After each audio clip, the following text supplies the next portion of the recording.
berilah yang baik. Tuhan sudah berikan kau yang terbaik. Berilah sekarang apa yang kau beri. Tuhan nanti balas kau, memberkati kau selamanya. Berilah yang baik, berilah yang baik.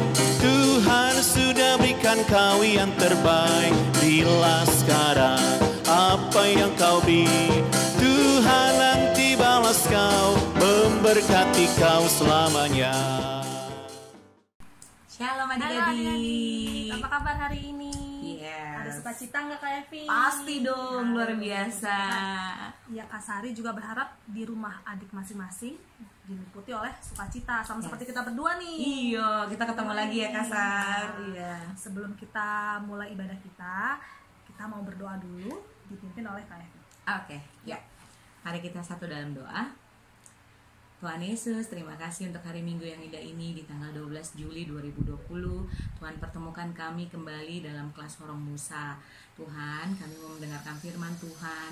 Biarlah Tuhan berkati untuk kami memahami firman Tuhan dengan Roh Kudus Tuhan.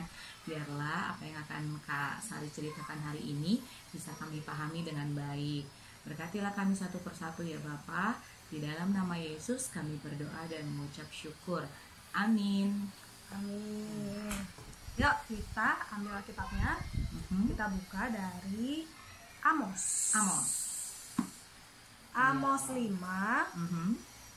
ayat 14 sampai 15. Amos 5 ayat 14 sampai 15. Sudah? Saya dapat ya. Kita baca bergantian.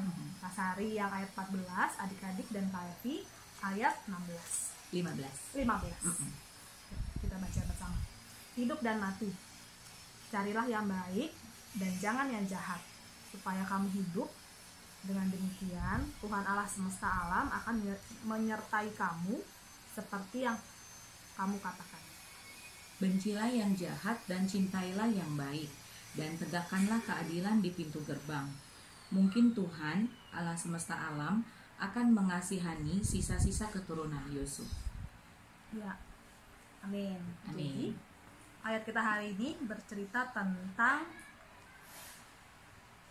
keinginan Allah untuk kepada manusia supaya bertobat. Jadi, kenapa harus bertobat? Karena manusia masih melakukan hal-hal yang jahat. Oke. Misalnya apa Kak Evi, hal yang jahat? Berbohong. Adik-adik bisa tahu nih contohnya juga Kak Sari. Adik-adik ya kan? mungkin tahu. Misalnya mencuri atau menyontek ya, banyak ya. Jadi Tuhan Allah itu tidak suka kalau kita berbuat jahat. Makanya dibilang di sini di ayat 14, carilah yang baik dan jangan yang jahat, supaya kamu hidup. Artinya kalau kita melakukan yang jahat berarti kan kita mati ya. Iya. Nah, jadi siapa yang mau hidup, kita harus melakukan yang baik. Gitu. Dengan demikian Tuhan Allah semesta alam akan menyertai kamu.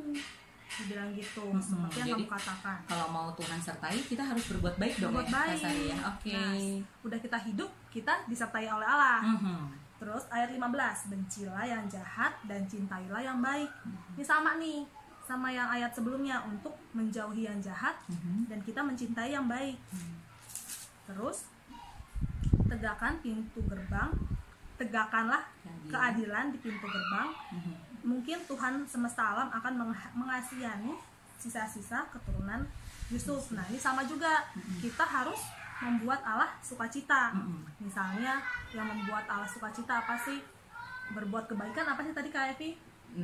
Berkata jujur, mengasihi orang tua, keluarga, ya, betul. Mengasihi teman, mengasihi teman,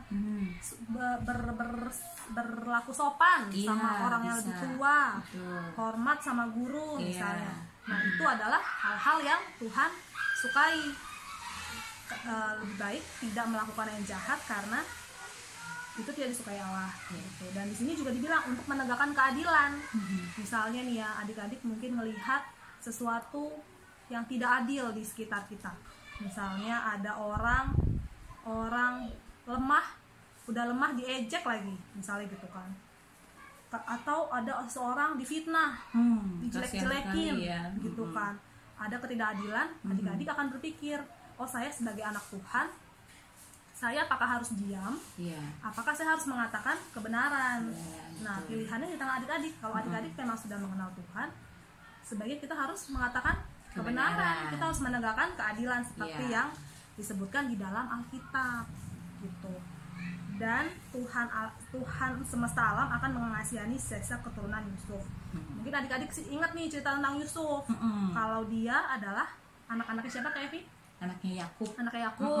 Jadi Yakub itu bapaknya Yusuf punya 12 anak. Kalau adik-adik masih ingat ya, dia punya 12 anak. Nah, sayangnya si Yusuf ini dia nggak disukain kayak sama saudara-saudaranya. Kenapa tuh, Kak Sari?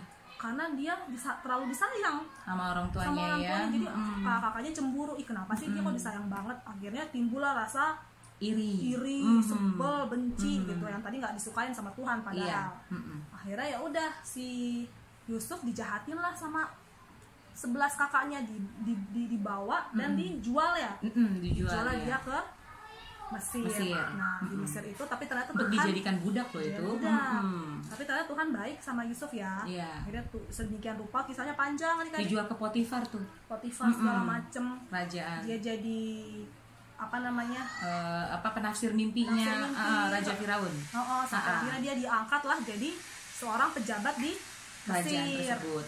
Betul. Situlah. Pada akhirnya Tuhan baik sama si Yusuf sampai akhirnya mengangkat Yusuf.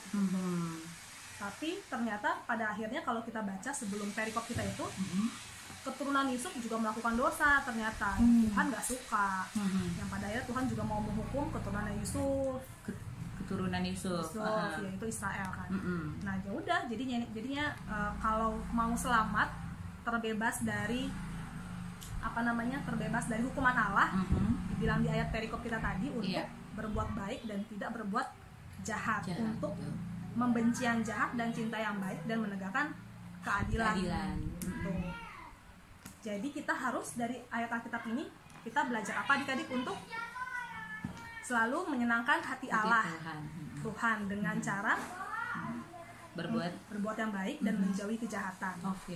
Selanjutnya kita harus menegakkan keadilan. Jadi kalau kita ada orang-orang difitnah, diperlakukan tidak adil, kita tidak boleh diam, kita harus membelanya dengan kebenaran itu mengatakan kebenaran. Gitu, supaya kita juga dapat berkat dari Tuhan, supaya Tuhan menyertai kita. Gitu. Baiklah, adik-adik pasti udah paham nih Kak Sari nih firman Tuhan hari ini ya. Terus ada tugas nggak nih Kak Sari?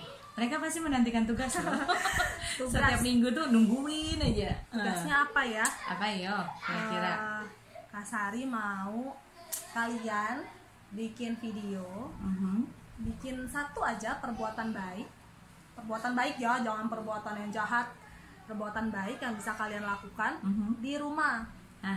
Di videoin tuh ya? Di videoin, apapun boleh, misalnya bantu mama nyuci piring, atau menyapu halaman, nggak usah jauh-jauh, nggak sampai ke luar rumah, di rumah aja nih, misalnya ada yang mungkin nyuapin adeknya masih balita, disuapin, bantuin orang tua ya.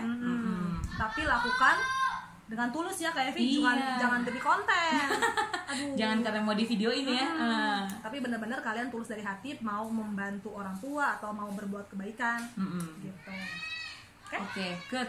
Pasti senang nih mereka bikinnya. Ya, ingat ya, tugasnya membuat video satu hal kebaikan yang bisa adik-adik lakukan di rumah.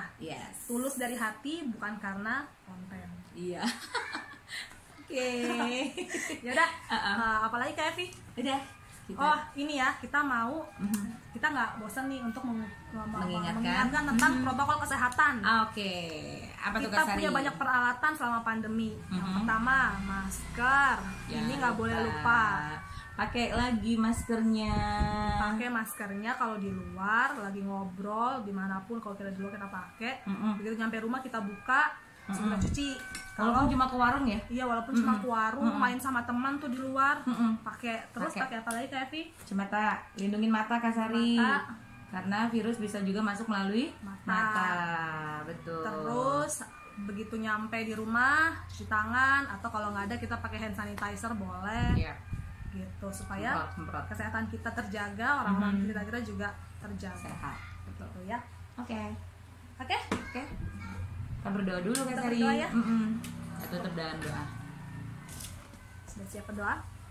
Kita lipat tangan, tundukkan kepala, kita berdoa. Terima kasih Tuhan Yesus, terima kasih Bapak buat hari ini. Kami belajar banyak Tuhan dari perikop kami hari ini tentang berbuat baik, tentang menjauhi kejahatan, dan tentang berbuat adil bagi sesama kami. Terima kasih Tuhan, kiranya hal-hal ini boleh kami tanamkan Tuhan dalam hati dan pikiran kami. Kami boleh semakin termotivasi Tuhan untuk menjadi anak Tuhan yang baik. Terima kasih juga Tuhan, kiranya kami boleh semakin menunjukkan bahwa kami pengikut Kristus. Kami boleh dilihat sebagai anak yang baik sekaligus sebagai Injil Tuhan bagi banyak orang. Terima kasih Tuhan Yesus. Kami berdoa untuk kesehatan kami, kesehatan guru-guru kami, kesehatan keluarga kami. Kiranya Tuhan dalam masa pandemi ini kami boleh tetap sehat, kami boleh bertemu kembali Tuhan suatu hari nanti Tuhan dalam keadaan yang sehat dan dalam keadaan yang lengkap Tuhan. Terima kasih Tuhan Yesus. Kami serahkan hari-hari ini hanya ke dalam tangan pengasihan-Mu. Dalam nama Yesus Kristus kami berdoa dan mengucap syukur. Haleluya. Amin. Amin. Oke, adik-adik, sampai jumpa lagi minggu depan dengan cerita-cerita yang baru lagi dari Tuhan. Dadah. Oke, dadah. Selamat hari Minggu. Selamat hari Minggu.